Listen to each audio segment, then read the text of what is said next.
Dahil sa Hulyo o sa mga sunod na buwan, pabalak simula ng Senado ang impeachment trial ni Vice President Sara Duterte. Bukas ang posibilidad na questionin ito sa Korte Suprema. Ayon kay retired Associate Justice Adolfo Ascuna, maaaring mabaliwala ang reklamo kung hindi agad uumpisahan ng Senado ang paglilitis. Nakatutok si JP Soriano.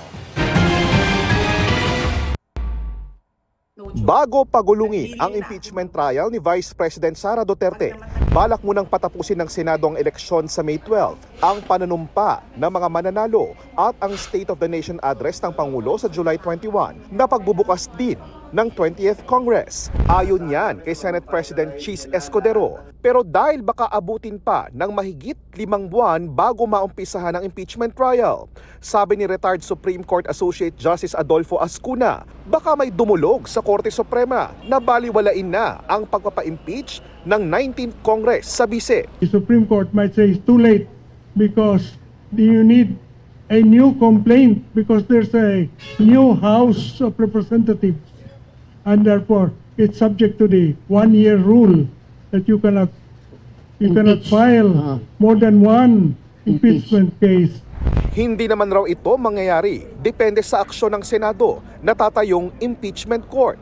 Unless the tribunal has already acquired jurisdiction, because jurisdiction once acquired is not law.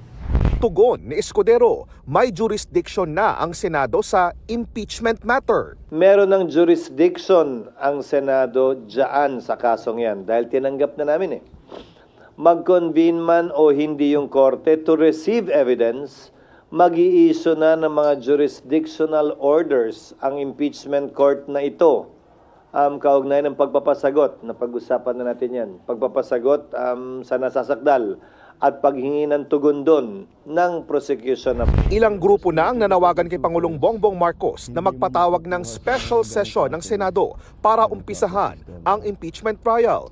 Pero ayon kay Ascuna, there is no need for a special session because the Constitution already says that they are supposed to start the paglilitis forthwith.